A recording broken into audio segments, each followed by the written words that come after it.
Bom dia, turma, tudo bem com vocês? Hoje nós vamos dar continuidade à nossa aula, falando sobre a segunda lei de Newton. Na aula passada a gente falou da primeira lei, lembra? Do princípio da inércia. E hoje nós vamos falar da segunda lei, que vai falar sobre o princípio fundamental da dinâmica.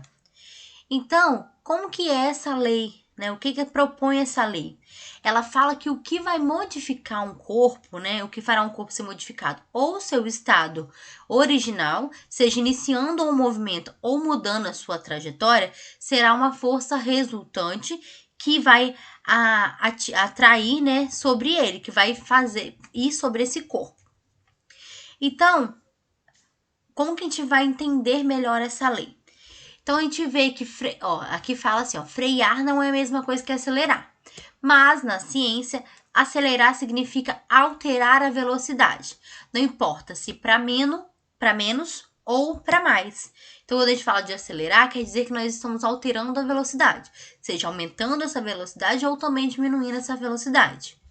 Pisando no acelerador de um automóvel para alterar sua velocidade, o que significa impor uma aceleração ao carro. Então, ao pisar no pedal do freio, queremos diminuir o movimento do carro, o que também vai alterar a sua velocidade.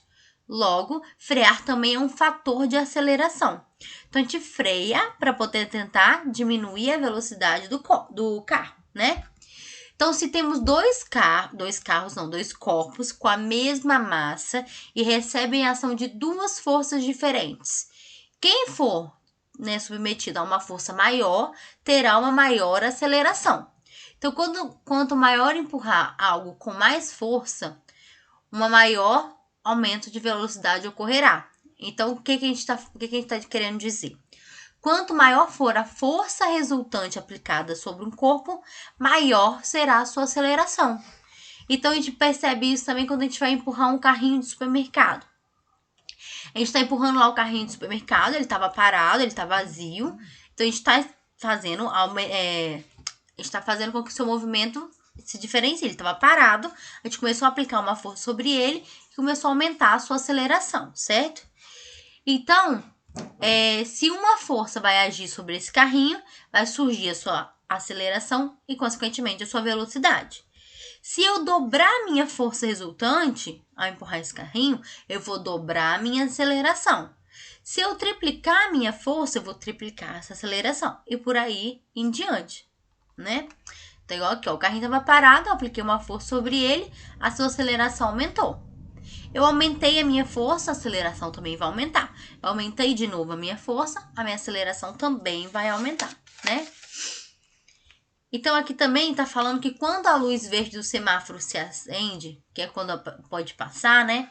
As motocicletas, que são as motos, saem bem mais rápido que os automóveis e que os automóveis saem mais rápido do que os ônibus. Por que isso acontece? Isso vai ocorrer porque, ao acelerar um motor, aquele que tem menos massa, ou seja, aquele que a gente vai dizer, que é menos pesado, apesar de massa e peso serem sinônimos diferentes, né? Aqui na ciência a gente trabalha com massa. Então, mas para vocês entenderem, é como se estivesse relacionado ao peso, né? Então, aquele que tem menos massa, ele vai ser muito mais fácil acelerar do que aquele que tem mais massa. Então, é muito mais fácil acelerar uma moto do que um carro, para a moto passar para frente antes. E é muito mais fácil botar aceleração num carro do que num ônibus que tem mais massa. Então, voltando aqui ao carrinho do supermercado. Ele mostra que para uma mesma força, quanto maior a massa, menor é a aceleração, pois é mais difícil alterar o seu movimento. Ou seja, se eu tenho um objeto que tem uma massa muito grande, eu preciso fazer muita força para poder alterar o movimento dele, para poder fazer ele andar. Então, se eu tenho uma mesma força realizada, se a massa está dobrando, a minha aceleração vai diminuir. Então, lá no começo, aqui, o carrinho estava vazio, eu aumentei a força e a aceleração foi aumentando. Só que aqui o carrinho está com a mesma massa, porque ele está vazio, só tem mesmo a massa do carrinho. Já aqui, eu estou colocando objetos dentro dele, ou seja, eu estou modificando a massa do carrinho. Então, se eu continuar fazendo a mesma força, a minha aceleração vai diminuir, porque vai ter, uma maior quantidade de massa nesse carrinho. Então, uma força resultante acelera mais os corpos com menor massa, porque eles têm menor inércia. Então, se o meu carrinho tá vazio, tem a mesma massa, se eu aumentar a minha força, a sua aceleração também vai aumentar. Agora, se o meu corpo está mudando a sua massa, igual aqui no exemplo do carrinho, eu estou dobrando, estou colocando mais massa nesse carrinho, então a minha aceleração ela vai diminuir. Para a minha aceleração continuar a mesma que estava antes, né? Ou a minha aceleração aumentar, eu preciso aumentar a minha força bem mais do que eu tinha quando o carrinho estava vazio, certo? Então, a força resultante, ou seja, a segunda lei de Newton, a gente tem para poder descobrir, né, a força resultante, eu vou fazer um cálculo básico bem fácil, que é força resultante. Então, a gente vai usar como símbolo o F maiúsculo e o R minúsculo, igual a M de massa vezes A de aceleração. Então, a gente usa essa fórmula aqui e o final, o resultado, a gente sempre vai dar ele em newtons, vai usar esse N aqui maiúsculo.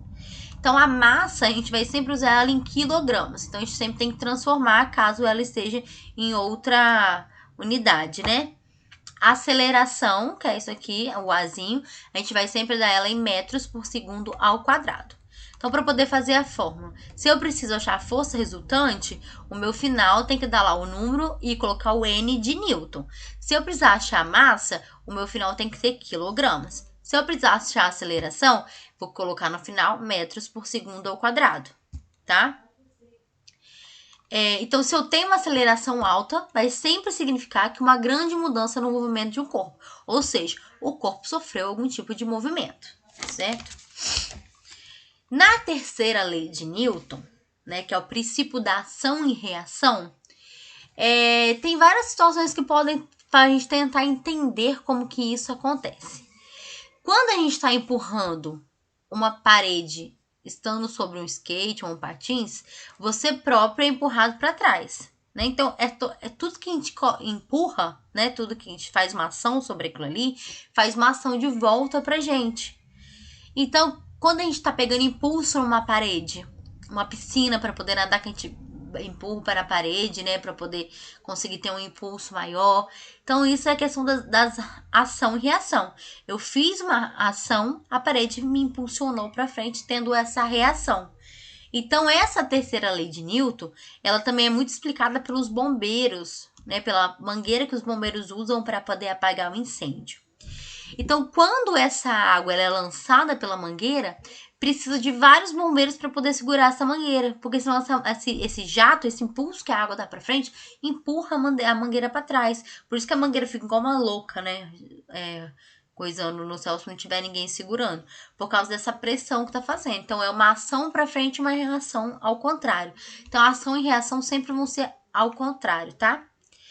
Então, o sistema de vazão da água empurra a água com grande força para frente, né, para fora da mangueira, que é a ação.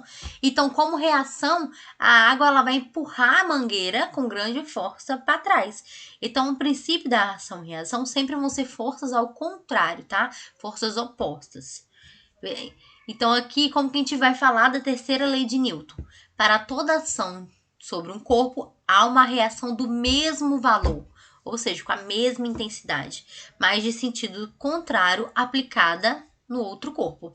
Então, a ação e reação vai ser sempre o mesmo valor, a mesma intensidade que vai acontecer essa força, porém o sentido vai ser contrário, tá? Então, ó, só um resuminho aqui com as 3 leis de Newton. Nós temos, primeira lei, se a força resultante é nula, o corpo está em repouso ou em movimento com velocidade constante. Então, se eu tenho movimento de velocidade constante, eu também tenho uma força nula. Então, é o princípio da inércia. Segunda lei, se a força resultante é diferente de zero, ela provoca uma aceleração sobre o corpo. Força resultante é igual a massa vezes aceleração. E a terceira lei, as forças aparecem em pares, então sempre juntinhas, mas agem em corpos diferentes em sentidos opostos, com a mesma intensidade. Então, eu tenho o princípio da ação e reação. Então, aqui nós fechamos as nossas 3 leis de Newton. Vocês vão fazer para mim agora a atividade da página 17 e 18 da apostila, me enviar aí no portal. Na quinta-feira nós teremos aula ao vivo, eu vou passar para vocês lá no grupo horário certinho, tá bom? Beijo, fiquem com Deus.